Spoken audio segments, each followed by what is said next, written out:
बाहर नहीं निकलता था, क्योंकि उस गांव में एक भूतिया समोसे वाला था। वो भूत रात को गांव में समोसे लेकर घूमता था।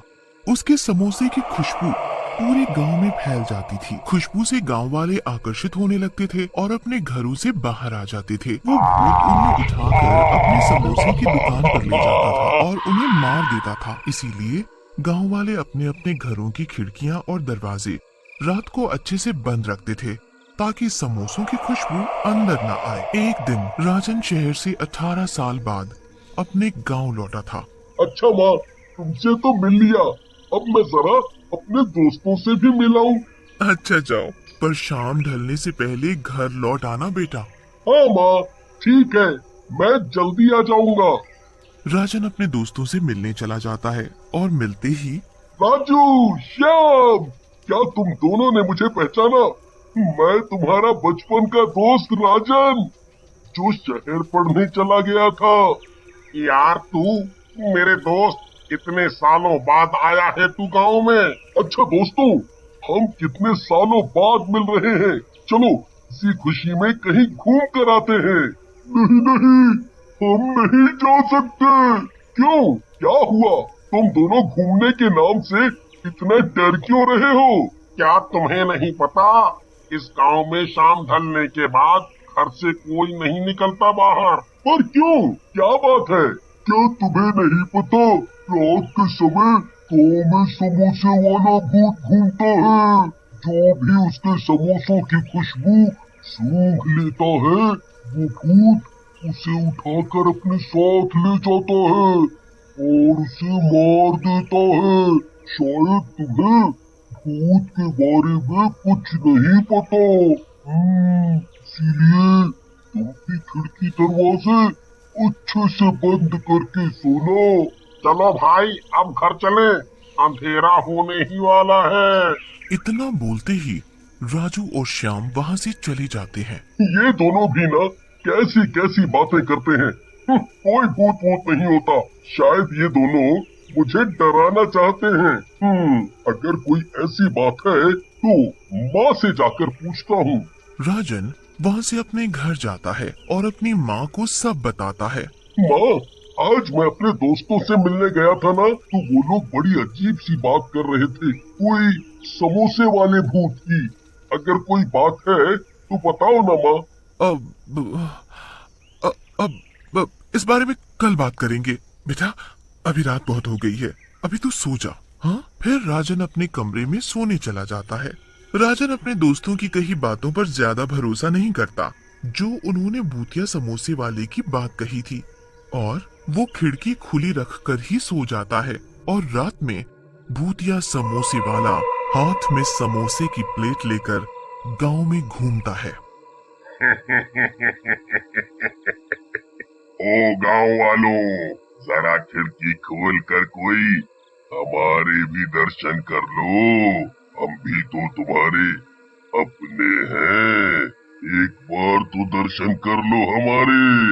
ये मेरे बनाए हुए गर्मा गर्म समोसे तो चख लो एक बार। पर किसी के भी घर की खिड़की नहीं खुली होती।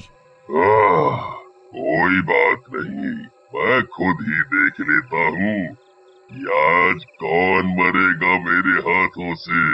ऐसा तो हो ही नहीं सकता कि आज मैं खाली हाथ यहाँ से जाऊं। तभी भूत की नजर राजन की खिड़की की तरफ पड़ती है। फिर समोसों की खुशबू खिड़की से होते हुए कमरे में राजन तक पहुंच जाती है। समोसों की खुशबू पहुंचते ही राजन आकर्षित हो जाता है। क्या खुशबू है! ये खुशबू तो समोसों की है। खुशबू इतनी अच्छी है, खाने में तो और भी स्वाद हो गया, स्वाद। राजन खुशबू के साथ साथ बाहर आने लगता है, और राजन जैसे ही घर से बाहर आता है, वो समोसे मुझे वाला मारना मत, भूत मुझे उसे मारना पकड़ मत। लेता है और उसे अपनी समोसों की दुकान पर उठाकर ले जाता है।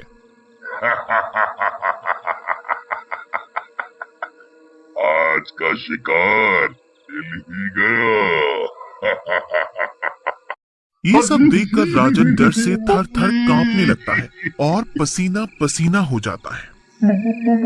मुझे मुझे मत मारो, मुझे जाने दो।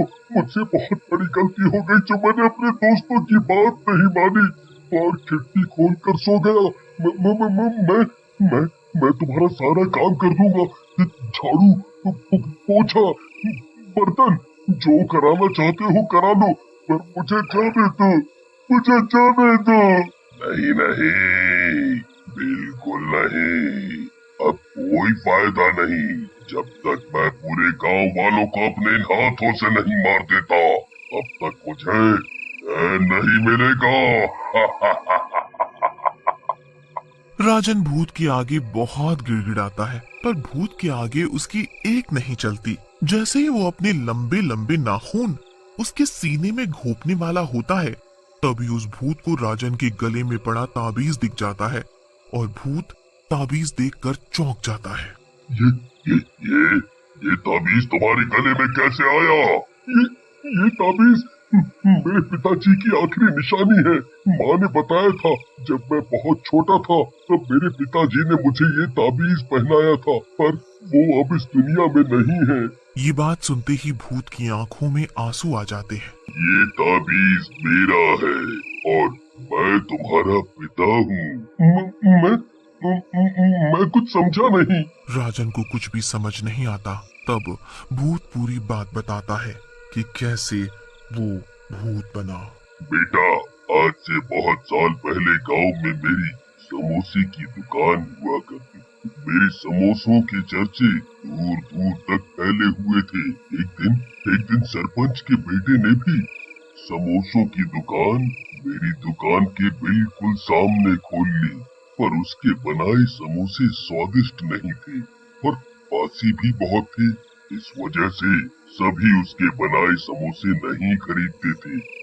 मेरे बनाए समोसे ताजा और स्वादिष्ट होते थे और उसकी खुशबू से ही लोग अपने आप मेरी दुकान पर खींचे चले आते थे और कई समोसे खा जाते थे और तो और अपने घर के लिए भी रखवा कर ले जाते थे। इस वजह से सरपंच का लड़का मुझसे बहुत चिढ़ता था। एक दिन उसने मुझे रास्ते से हटाने की योजना बनाई और चुपचाप मेरी दुकान में आग लगा दी और दुकान के साथ मुझे भी जलाकर मार दिया और मैं भूत बन गया। अब जब तक मैं उसे मार नहीं देता मेरी आत्मा को शांति नहीं मिलेगी।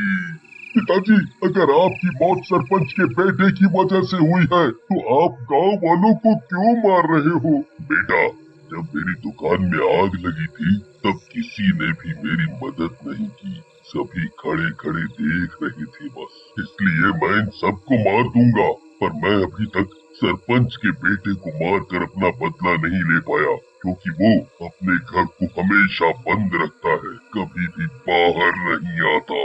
पिताजी, मैं इसमें आपकी मदद कर सकता हूँ, पर आप मुझसे वादा करो कि आप गांव वालों को नहीं मारेंगे। भूतिया समोसे वाला राजन की बात मान लेता है और फिर राजन पूरी योजना बनाता है कि कैसे सरपंच के लड़के को घर से बाहर निकाला जाए। योजना के हिसाब से एक दिन राजन चुपके से सरपंच के घर की खिड़की पर समोसे से भरी प्लेट रखाता है। कुछ देर बाद सरपंच का बेटा समोसे की खुशबू से आकर्षित हो जाता है और घर से बाहर आ जाता है। अब मैं तुझे मारकर अपना बदला लूंगा। पर तुम मुझे मारना क्यों चाहते हो? और इस राजन को तो तुम कुछ भी नहीं कर रहे हैं? क्योंकि तुम मेरे कातिल हो। तुमने मुझे मारा है, इसने नहीं, और गांव वाले भी निर्दोष हैं। मैं और तुम्हारा कातिल? कौन हो तुम? कौन हो तुम? इसके बाद भूत अपने असली रूप में आ जाता है। बंसी, तुम? ठीक पहचाना, बंसी हूँ मैं। तुमने मुझे जलाकर मार डाला था, याद आया? देखो बंसी भाई, देखो मुझे माफ कर दो। मुझसे बहुत बड़ी गलती हो गई थी। मुझे माफ कर दो। बंसी भाई, मुझे माफ कर दो। और उसके बाद से उस भूत ने कभी भी किसी को परेशान नहीं किया।